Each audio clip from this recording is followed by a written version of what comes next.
coqueteando con cualquier quimera. Ponga pues muchísima atención y aprenderse toda la lección.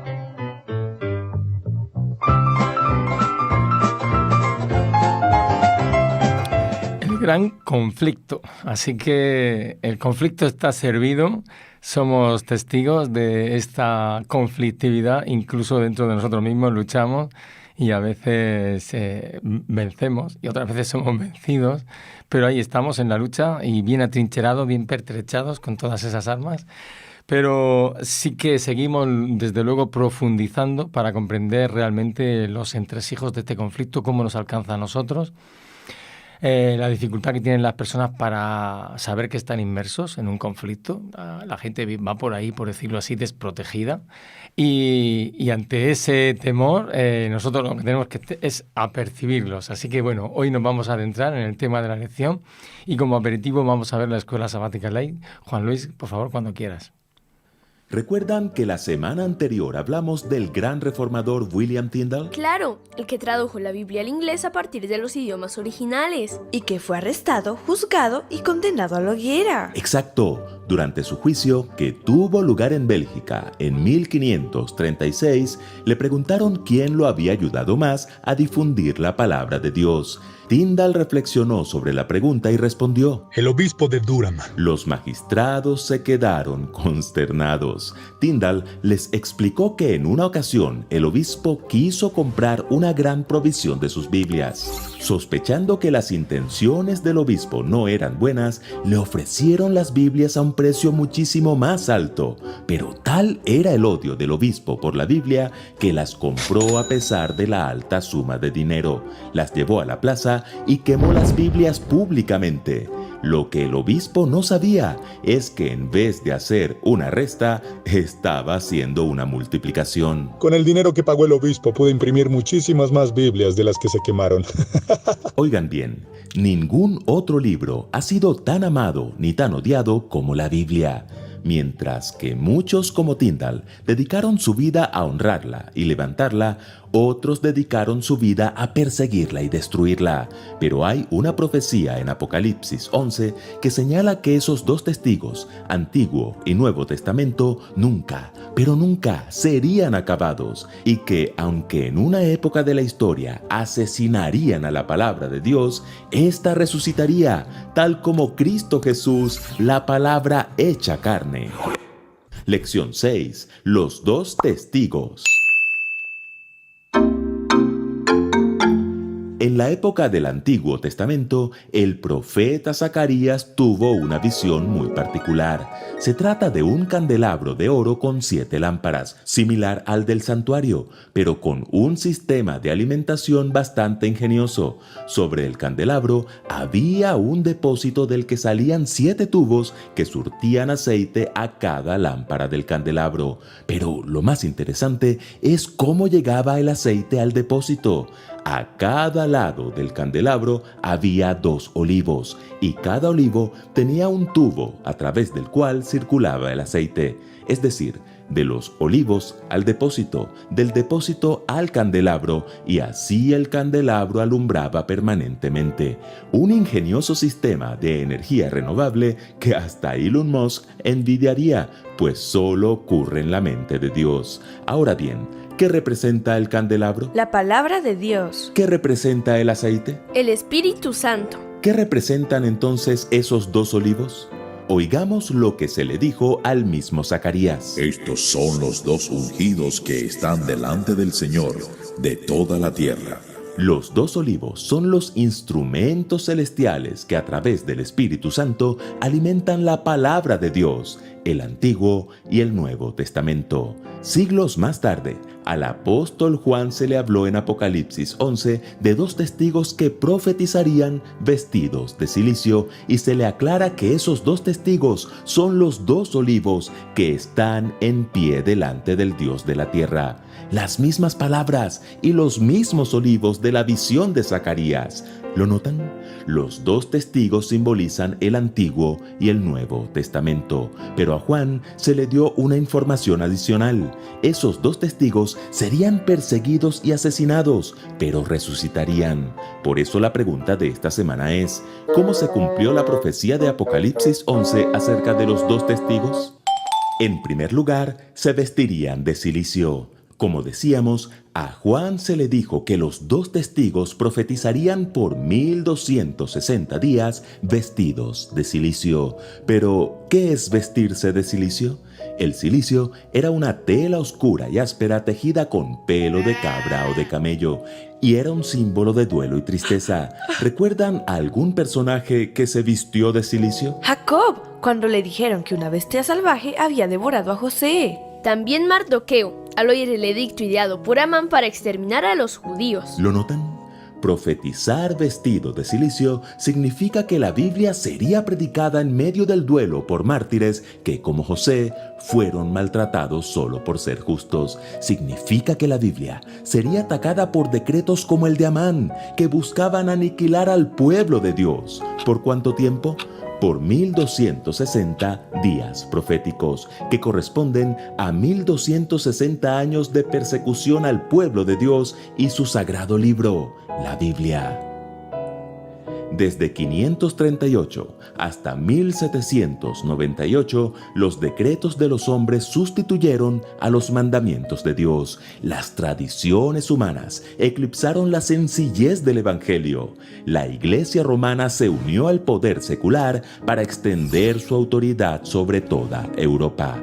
La palabra de Dios se vistió de cilicio, pero gracias a gente fiel como los valdenses, Hus, Jerónimo, Wycliffe, Lutero, Wesley, Calvino y muchos más, aunque estaba vestida de cilicio, la palabra seguía profetizando, la Biblia seguía hablando. La hierba se seca, la flor se cae, pero la palabra de nuestro Dios permanece para siempre. En segundo lugar, serían asesinados. En 2023, en Francia, durante un gran premio, dos ciclistas del mismo equipo habían llegado en fuga casi a la meta. Antes de cruzarla se abrazaron, celebraron y siguieron pedaleando para atravesar la meta juntos con los brazos en alto. Creían que ya habían derrotado a todos sus rivales. De repente ocurrió lo impensado. Simon Ruet apareció por detrás a toda velocidad, los pasó a escasos centímetros de la raya y se quedó con la victoria. En 1793, curiosamente también en Francia, durante la Revolución Francesa, muchos celebraron en las calles la derrota de la Biblia. ¿Pero saben que esto ya estaba profetizado? Apocalipsis 11:7 indica que al final de los 1260 años de oscuridad, la bestia que sube del abismo hará guerra contra ellos y los vencerá y los matará. ¿A quiénes? A los dos testigos. No entiendo. ¿Asesinaron a la Biblia? Por un breve momento, sí. En la Revolución Francesa, el gobierno impuso oficialmente el culto de la razón como una religión atea patrocinada por el Estado, con la intención de reemplazar al cristianismo. El 10 de noviembre de 1793 se celebró en todo el país el Festival de la Razón. Las iglesias de Francia se convirtieron en templos de la razón y una mujer fue entronizada como diosa de la razón. Se quemaron Biblias en las calles y se declaró que Dios no existía. Satanás obró mediante hombres impíos para matar a los dos testigos, pero celebraron antes de llegar a la meta. Dios intervino a centímetros de la raya y la victoria fue para la Biblia. La hierba se seca, la flor se cae, pero la palabra de nuestro Dios permanece para siempre. Y en tercer lugar, resucitarían. En la época del Antiguo Testamento, ¿por qué se caracterizaban Sodoma y Egipto? Sodoma se caracterizaba por su inmoralidad. Y Egipto por ser politeísta y rechazar a Dios. Apocalipsis 11:8 dice que los cadáveres de los dos testigos estarían en la plaza de la grande ciudad que en sentido espiritual se llama Sodoma y Egipto. En la Revolución Francesa, los 2 testigos de Dios murieron debido a la inmoralidad y el ateísmo. Apocalipsis 11:9 dice que el cuerpo de los 2 testigos permanecería sin sepultura durante 3 días y medio, es decir, días proféticos que representan 3 años y medio literales, y el ateísmo de la Revolución Francesa tuvo su apogeo justamente durante unos 3 años y medio, desde el 26 de noviembre de 1793, cuando un decreto emitido en París abolió la religión, hasta el 17 de junio de 1797, cuando el gobierno francés eliminó sus leyes religiosas restrictivas. La profecía bíblica nunca falla. Después de 3 días y medio, entró en ellos el Espíritu de vida, enviado por Dios, y se levantaron sobre sus pies, y cayó gran temor sobre los que los vieron. La Biblia resucitaría, y sí que resucitó. En 1797, justo al final de los 3 años y medio, comenzaron a surgir las sociedades bíblicas dedicadas a promover la palabra de Dios en todo el mundo y en todos los idiomas, incluyendo, por supuesto, el idioma francés. Así como Cristo, la palabra hecha carne, fue perseguido, murió y resucitó, la Biblia, la palabra inspirada, fue perseguida, murió y resucitó. Y sí, lo diremos una vez más, la hierba se seca, la flor se cae, pero la palabra de nuestro Dios permanece para siempre.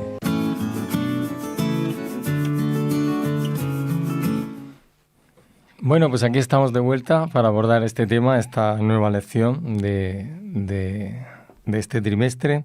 Los 2 testigos, ¿no? Hay que ver qué inquina, ¿no? Qué deseo de persecución, como dice la lección, ¿no? La palabra de Dios ha sido despedazada, cuestionada, descartada, encadenada en monasterios y quemada en plazas públicas, pero a pesar de todo la Escritura ha prevalecido, ¿no? Y sobre todo ha prevalecido durante ese periodo de la historia en que era tan difícil ser cristiano, ser, digamos, un lector de la Biblia, de las porciones que uno pudiese tener, ¿no? Y cómo había una lucha del enemigo por borrarla y borrar así la revelación divina, ¿no? Que hace tanto beneficio a aquel que se acerque que la ley. En realidad lo hemos estudiado estas semanas atrás, que fue el motor de la reforma, ¿no? La palabra, ¿no? ¿Qué pensáis? ¿Se explica esto de que haya tanta animadversión a la palabra de Dios? Hay gente que en nuestros días también la desdeña y la combate, ¿no? ¿Qué pensáis? Bueno, Sí. yo tengo una teoría que va un poco en contra de la visión expresada un poco en la escuela sabática, no en el hecho profético en sí, sino yo creo que esto es un efecto pendular.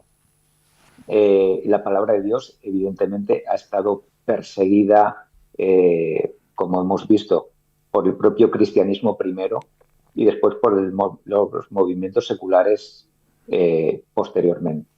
Y hoy en día, por los movimientos totalmente científicos, podríamos decir, poniéndola en ridículo y a sus seguidores pues haciendo mofa y escarnio de ellos, ¿no? Que es el momento en el que estamos viviendo ahora.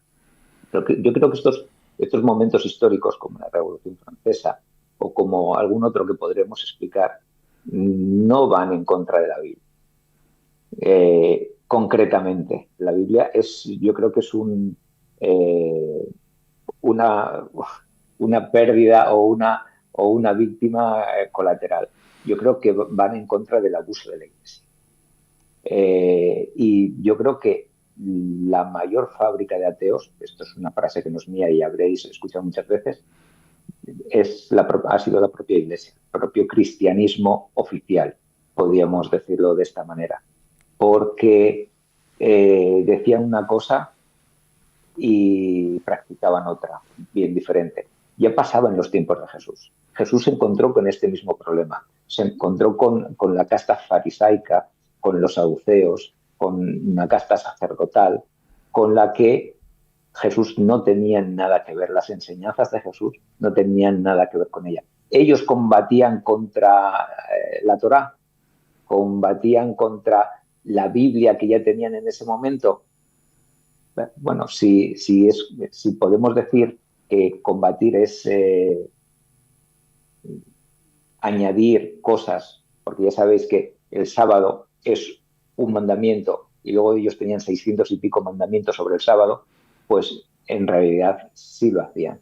Pero al final lo que querían imponer era un sistema propio, suyo, donde se borrase a Dios y donde se les hiciese pues más cómodo su vida de no consagración a Dios. Pues eso es lo mismo que nos hemos encontrado con esa iglesia combativa que contra la palabra de Dios, porque la palabra de Dios decía una cosa y ellos hacían otra, muy diferente. Sabemos que papas de Roma han sido muy inmorales, ya con varias esposas o no esposas, pero sí con concubinas, con hijos ilegítimos, matándose por el poder, etcétera. Y al final eso el pueblo lo veía, y al final llega un momento de hartazgo donde pues hay un poder que se subleva. Lo que pasa que se subleva justamente en ese movimiento pendular para el lado contrario. Y entonces vamos a negar a Dios, vamos a negar la palabra de Dios y no vamos a analizar un poco más seriamente que estos señores no están cumpliendo lo que dice la palabra de Dios. Porque si cumpliesen lo que dice la palabra de Dios, la vida y la sociedad sería muy distinta. Adelante, Jorge, y luego Raúl, por favor. Sí, es indudable que la Biblia, ¿no?, este conjunto de libros que fueron escritos a lo largo de miles de años, ha sido un objeto de intentar quitarlo de la esfera de la vida del ser humano, ¿no? Eso es indudable. Yo estaba recordando las palabras de Jesús, nosotros, que decís: vosotros escudriñáis las Escrituras y hacéis bien, porque ellas son las que dan testimonio de mí. Con el pequeño matiz de que cuando él decía escudriñar las Escrituras se refería a la Torá, porque no existía lo que hoy, digamos que por un acuerdo conocemos como Nuevo Testamento. Y claro, si nosotros analizamos la vida de Jesús, que revela la verdad y la existencia de Dios, su carácter, quiénes somos, dónde venimos, por qué estamos así, y si vemos cómo fue tratado Jesús, pues no nos tiene que extrañar que este libro, que contiene la clave para entender quién fue Jesús, pues va a sufrir lo mismo, ¿no? La persecución, la antinomia y el intento de destruirla y sacarla de la faz de la tierra y de la vida del ser humano. Porque, repito, contiene la clave para llegar hasta Dios, del cual lastimosamente hoy estamos separados por el pecado, pero que Él nos ha dejado esta carta de amor, esta carta de esperanza, para que podamos reencontrarnos con Él.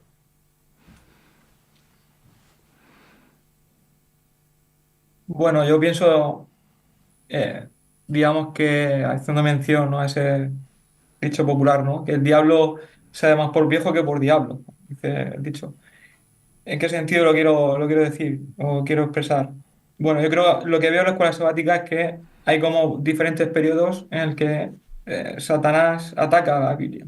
Lo hace primeramente a través de una época de oscurantismo, durante esos 1260 años, donde no puede apagarla, la luz de las escrituras, intenta que la gente de a pie no acceda a ella, pero la reforma, los reformistas son luces que no pudo apagar. Entonces, cambia de estrategia, nos vamos ahora al gobierno civil, vamos a cambiar toda esa, digamos, persecución, ahora vamos a transformarla en la diosa razón. El ser humano empieza a confiar en sí mismo, no nos hace falta Dios, todo lo que ve atrás, fuera, y tampoco le funciona.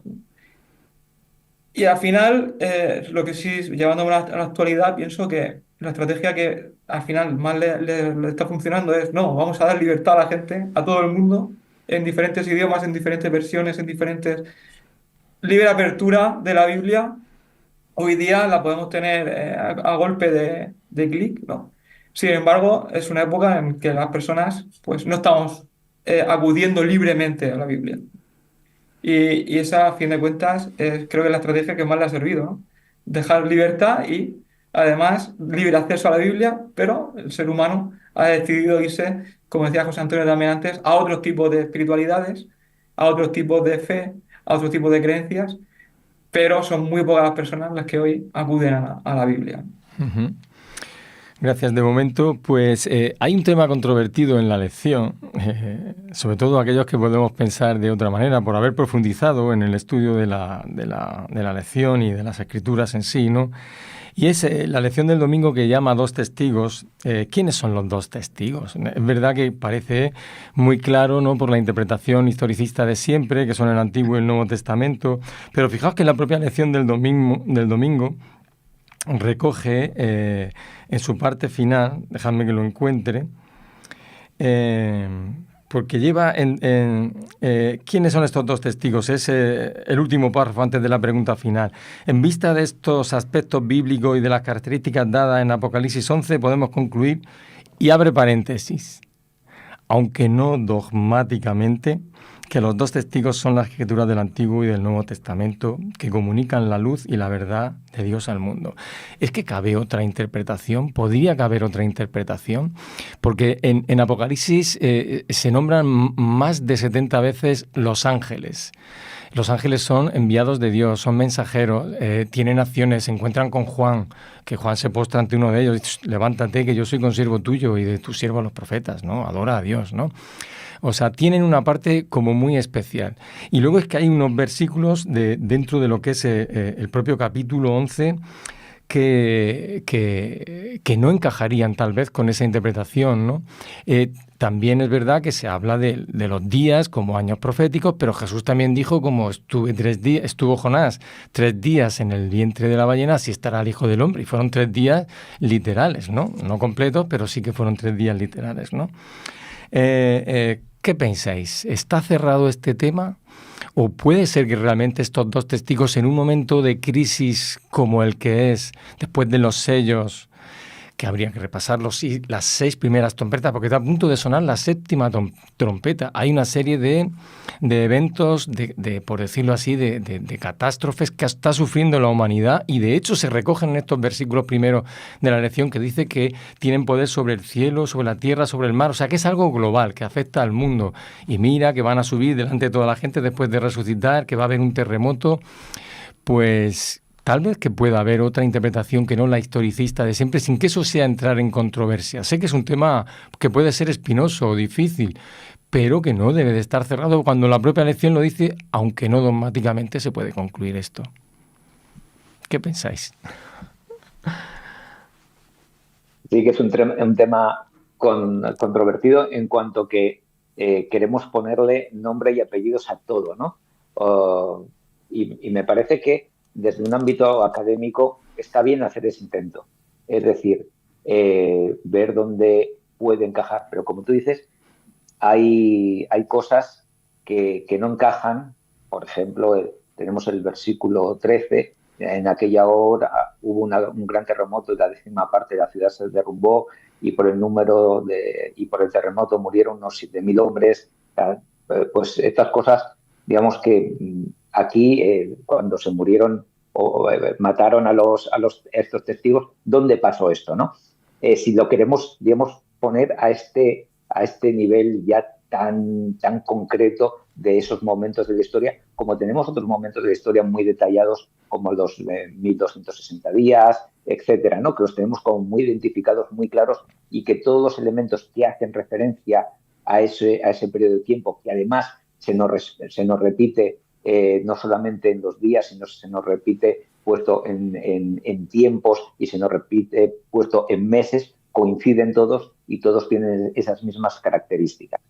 A mí me parece un ejercicio que me ha gustado mucho, de sinceridad de la escuela sabática, que no nos quiere traer nada y decir esto es así. A mí cuando lo leí, os confieso que tuve que leerlo otra vez más, y ayer estábamos en familia repasando la escuela sabática un poco y comentando lo que nos había parecido la escuela sabática de esta semana, también concluimos, digo, qué curioso que aquí se nos ponga, podemos concluir, aunque no dogmáticamente, es decir, no es un dogma de fe, no es algo que nosotros no estemos dispuestos a mover nuestra opinión de este suceso, de esta interpretación, hacia otra cuando tengamos más luz. Por lo tanto, hay muchas cosas que son profecías claras y otras cosas que quizás no hayamos llegado al momento histórico y lo estamos ubicando en otro diferente o con otra interpretación distinta. Por lo tanto, está bien saber qué partes de la palabra de Dios hacer dogma, es decir, esto, aunque se muevan los cielos y la tierra, yo no me voy a mover de este planteamiento porque es así, y otros ser un poco más flexibles porque, bueno, nosotros mismos reconocemos que puede ser esto, pero no concluyentemente. Yo estoy de acuerdo con José Antonio, me gusta esta, y no es tan controversial, ¿eh? Recordemos que nosotros, como parte del movimiento de la Reforma, nos oponemos totalmente al dogma. El dogma de fe existe en una institución bien determinada, ¿no es cierto? Nosotros no tenemos dogmas de fe. Tenemos doctrinas que pueden ir de acuerdo a lo que Dios en su sabiduría nos va a ir dando. Nos ha dado claves, pero evidentemente hay cosas y acontecimientos, porque sabemos que Apocalipsis está en clave de símbolos, que nosotros es bueno que lo sepamos, pero no entender exactamente qué son. De todos modos, que esto no nos atemorice, porque cuando llegue, ahí va a ser todo, va a encajar para nosotros como un puzzle y nos vamos a dar cuenta, ¿no es cierto?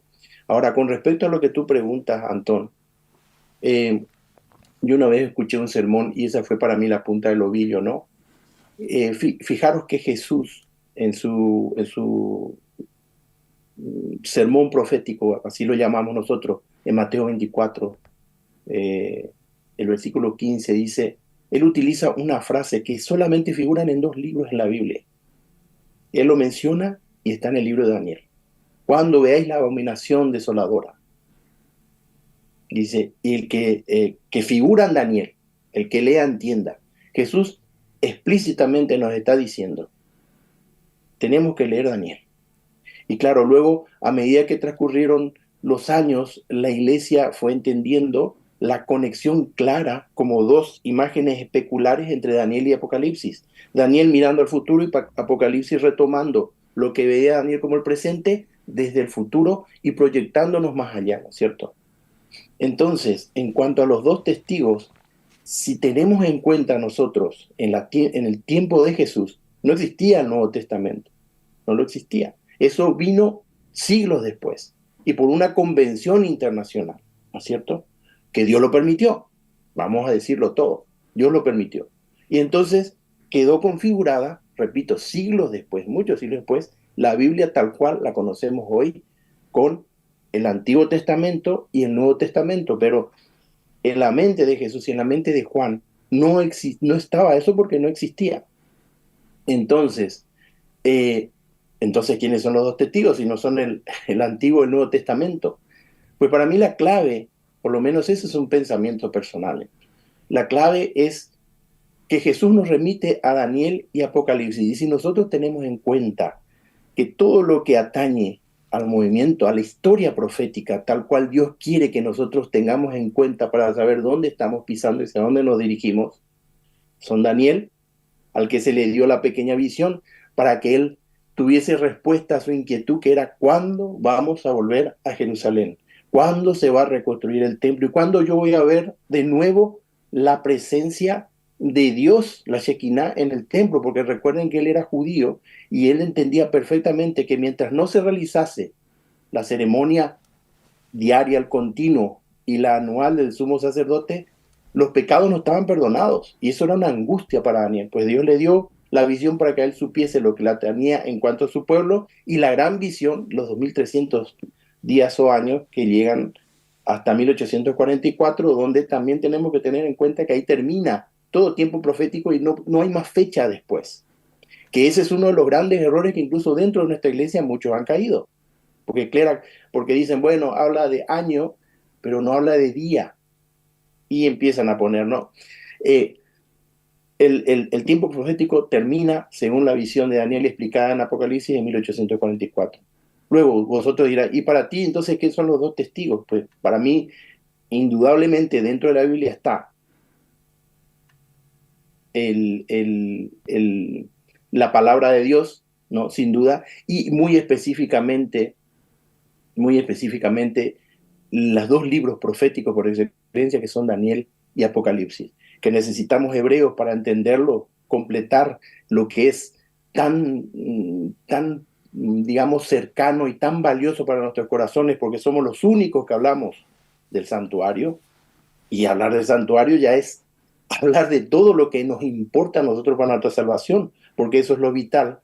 Entonces, solamente lo encontramos y entendemos específicamente con la ayuda, que lo demás, los evangelios y las cartas, nos ayudan y completan el panorama perfecto. Pero yo creo que fundamentalmente, y fijaros, lo que se reivindicó, lo que se volvió a sacar a luz, porque Dios entiende que es vital para nuestra salvación, fue la verdad del santuario, que estuvo oculta, tapada hasta 1844, y luego con el estudio de los pioneros se vuelve a sacar algo que era una verdad vital, ¿no? En la historia de Israel lo vemos con el santuario y toda la ceremonia, y luego lo que encontramos en Hebreos. Raúl, porfa. Bueno, me parece un acto de humildad, ¿no? El autor de la escuela sabatina que hablé de no lo hacemos dogmáticamente, no lo damos a una interpretación dogmática. Eso me ha recordado el versículo, ¿no? Que dice que bueno, que digamos que será como la luz de la aurora, ¿no? Que será hasta que la luz sea completa, etcétera, ¿no? Es decir, que aún hoy seguimos, evidentemente, investigando las escrituras, no lo tenemos todo dicho, evidentemente, y seguiremos consolidando ideas que nuestros pioneros ya sacaron, ya concluyeron, otras serán nuevas revelaciones por parte de Dios. Pero si vamos a estos dos testigos, pues, y siguiendo un poco la escuela sabática y la comparativa que hace, yo entiendo que evidentemente se refiere a la palabra de Dios, ¿no? Porque ha sido la palabra de Dios es la luz que realmente Dios ha provisto para los hombres en tiempos de oscuridad. Entonces, esos dos testigos se representan con esos dos candelabros, que son los instrumentos que en la antigüedad tenían la función de dar luz en la oscuridad. Y hay un texto muy conocido para nosotros que lo utiliza el autor digamos, compararlo, ¿no? Que es el de Salmo 119-105, que dice, lámpara es para mis pies tu palabra y lumbrera a mi camino. Y es un texto en el que, de alguna manera, a mí me hace pensar que esos dos testigos finalmente es la palabra de Dios, ¿no? Porque es la luz que nos ilumina en el camino. Como hoy vamos a tener un poquito menos de tiempo, parece que la meditación del culto se va a anticipar. Yo no quiero que se nos pase, porque en todos estos ataques de los que estamos hablando al que se ve sometida a la palabra de Dios y a aquellos que la profesan y que la quieren obedecer de forma sincera, dice también una cita del lenguaje del deseado de toda la gente: la sustitución de los mandamientos de Dios por los preceptos de los hombres no ha cesado.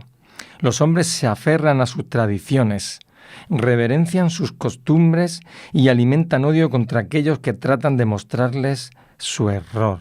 En esta época, cuando se nos pide que llamemos la atención a los mandamientos de Dios y la fe de Jesús, vemos la misma enemistad que se manifestó en los días de Cristo. O sea, que los hombres se aferran a sus tradiciones, reverencian sus costumbres y alimentan odio contra aquellos que tratan de mostrarles su error. ¿Pesan mucho las tradiciones todavía hoy? Yo creo que pesan lo que más. Hoy estamos hablando que la tradición, la cultura, la herencia que tú tienes, digamos, ir contra ella es como ir contra tu propia esencia. No importa que no tengas razón, no importa que lo que se te muestre sea coherente. Siempre hay una resistencia. Como todos sabemos, siempre hay resistencia al cambio. Pero cuando ese cambio, además, es un cambio que va en contra de lo que te han enseñado tus padres, y a tus padres le han enseñado tus abuelos, y lo que configura tu identidad cultural, el choque es grandísimo.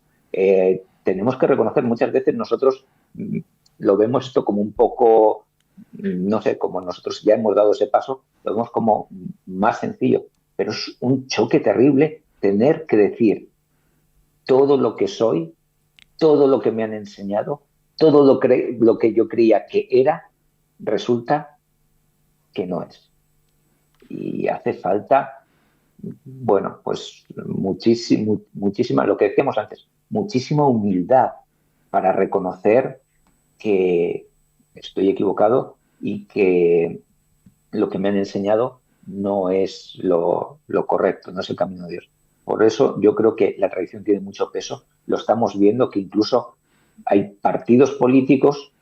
Bueno, pues, si nos ponemos a hablar de política no acabaríamos, porque los de un lado pues quieren hacer lo mismo que pasó al menos en mi interpretación, y me disculpáis, quieren hacer lo mismo que pasó en la Revolución Francesa, es decir, borrar todo lo que tiene que ver con Dios, y ciertas instituciones como la familia, por ejemplo, pero por el otro lado, que teóricamente serían los defensores de esos principios, lo que no quieren es que les toquen el chiringuito que tienen montado, ese concepto de Dios que tienen montado, que les es tan lucrativo y que les es tan práctico, porque no implica una obediencia a los mandamientos de Dios. Por lo tanto, me permite hacer lo que quiera, que luego ya me arrepentiré y no pasa nada. Por lo tanto, estamos en esa lucha todavía, que parecía, o parece que la escuela sabática nos dice, bueno, esto pasó así. Yo creo que todavía estamos en esa lucha, ya veis. Antón y compañeros, hablando de la tradición, ¿qué es lo que nos transmite la tradición hoy? Porque cuando nosotros hablamos de tradición, enseguida nuestras mentes, y más como adventistas, van dirigidas a una entidad y una institución específica. Por eso yo digo que es tan importante y es valioso, y agradezco a Dios que nos haya dejado la tremenda responsabilidad de lo que está revelado en esos dos libros básicos, importantísimos para entender el tiempo que estamos viviendo hoy, que son Daniel y Apocalipsis. ¿Qué heredó el cuerno pequeño de Babilonia?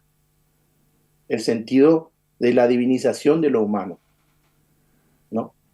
Babilonia viene, la palabra original Babel significa puerta al cielo. Y aquí nosotros encontramos una institución que habla de que es la puerta al cielo. Decirme si no.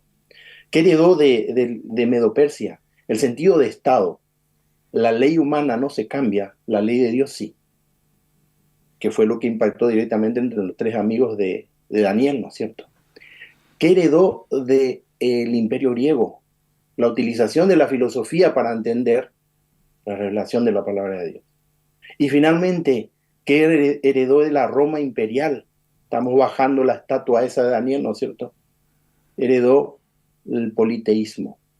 Una institución que nunca entró en componendas cuando entró en Asia, cuando entró en Australia, cuando entró en África, aceptó sin oponerse vivamente, ¿no? En cierto modo, excepto en Europa, ese periodo de la Inquisición, otros dioses, otras costumbres, y las fue incorporando para hacerse populares y ser aceptados en el lugar donde iban. Y todo el resultado de esa influencia a lo largo de la historia resume hoy el cuerno pequeño y la tradición que se va transmitiendo sin analizarla a la luz de las Escrituras. Por eso digo que Satanás ha ido a la línea de flotación, porque entender Daniel, entender Apocalipsis, es entender la verdad del santuario. Y en la verdad del santuario está el centro, el eje del Evangelio y de nuestra religión. ¿No es cierto? Lo que está ocurriendo ahora en el santuario es vital para cada uno de nosotros. Y Satanás ha apuntado a eso y ha desvirtuado y ha tratado de, yo estoy de acuerdo con Raúl lo que decía, ahora, ¿qué pasa? Bueno, parece ser que yo no puedo destruir este libro. Entonces tiro un montón de ideas para que en el barullo y la confusión se pierda eso y todos anden buscando por distintos caminos y no por el único que es verdadero. Muy bien. Raúl, por favor. Bueno, pues lo que comentabas, Antón, sobre el peso de las tradiciones me ha hecho recordar un poco por ejemplo, yo soy adventista casi de cuna, ¿no? Pero mis padres no. Y mi madre, que fue la primera que dio el paso, eh, para seguir lo que ella pensaba que era la verdad, tuvo que romper un montón de barreras en su familia, ¿no? Y porque, claro, todavía estamos inmersos en esas tradiciones, ¿no? Y en esa forma que la cultura tiene de entender la religión. Y fue un choque terrible, ¿no? Para ella, ¿no? Entonces, claro, mirando a la luz también de los reformadores, mirando a la luz de toda esa gente que tuvo que pasar y como dice la Biblia también que estos testigos estaban vestidos de cilicio, ¿no? De, digamos, entre tremendos obstáculos tuvieron que llevar a cabo ese enfrentamiento, esa forma de defender la verdad dentro de lo que son las tradiciones, ¿no? Y de lo difícil y de la valentía que eso nos supone a las personas que realmente van en contra de esa tradición. Bueno, pues por terminar, que tenemos que hacerlo, la verdad triunfante. A pesar de todo este oprobio, persecución y ataque, la verdad de Dios va a triunfar. Dice la lección que a pesar de los ataques del enemigo, la obra de Dios en la tierra llegará a un clímax glorioso. El Evangelio se predicará a toda nación, tribu, lengua y pueblo. Así que esta historia tiene final feliz, ¿de acuerdo? Sí que estamos hablando de ese momento difícil en que ser creyente cristiano, tener a Jesús como punto de referencia y como esperanza ha sido difícil, y sabemos que el enemigo lo hace por todos los medios, utilizando los medios seculares y utilizando los medios religiosos. El caso es apartarte de, como dijo Jesús, si permaneceréis en mis palabras, seréis verdaderamente mis discípulos, conoceréis la verdad y la verdad os hará libres. Que al fin y al cabo es lo que late en cada corazón. Como decía Miguel Hernández, la libertad es algo que late como un relámpago, ¿no? No puede ser que vivamos esclavizados. La verdad va a triunfar, tengámoslo presente, ¿no? Está así escrito. Y hay tradiciones, como decía Jorge, en la iglesia mayoritaria en la que hemos crecido todos, ¿no? En esa que se llama universal o católica, pero también lo hay en la protestante, que segregan la última semana profética, dicen que va a ser la semana que va a preceder a la segunda venida de Cristo, etcétera. O sea que hay pesos de tradiciones en las denominaciones cristianas que impiden llegar a un conocimiento de la verdad que realmente nos dote de un sentido profético para los tiempos que vivimos. Así que dejo esa última nota para que vosotros también añadáis lo que deseéis, es que la verdad, a pesar de todo, nosotros somos hoy 4 testigos, pero va a triunfar de la mano y de la boca de otros muchos que van a dar ese paso de ser fieles de corazón a Dios. Totalmente. Al final, Apocalipsis es un libro de optimismo, es un libro de alegría, es un libro de liberación. Apocalipsis para un cristiano no debería tener ese significado apocalíptico que se le da, porque es verdad que se destruyen muchas cosas, pero las que se destruyen son malas y son creadas otras cosas nuevas, otras cosas maravillosas, otras cosas que no ha visto ojo de hombre, ni ha oído, ni se le ha venido a la imaginación. O sea que estamos esperando tiempos mucho mejores y es lo que nos está diciendo Apocalipsis y es a lo que nos está anunciando también Daniel, nos está poniendo la hoja de ruta Daniel. Por lo tanto, como bien decía Jorge, haríamos bien en volver a esos 2 libros, haríamos bien dedicándoles tiempo porque en ellos tenemos una hoja de ruta histórica y tenemos también la solución al conflicto. Parece que no hay solución, parece que el mal va a triunfar, pero a lo largo de la historia muchas veces ha parecido que y no ha sido. Siempre ha triunfado Dios. Y ahora estamos esperando el triunfo total, definitivo, la aniquilación del mal, la destrucción de Satanás y el triunfo del bien, gozarnos de la misericordia de Dios por los siglos de los siglos. Amén. Amén. Bien, pues muchísimas gracias. Nos dejamos aquí. Ha sido un placer. Saludamos a todos los que nos han seguido o nos van a seguir. Y nada, seguimos en contacto. Ha sido un placer también escuchar las canciones, gracias a los que las han planificado. A mí me han emocionado. Así que vamos a pasar al tiempo del culto. Un abrazo para todos y el Señor nos bendiga.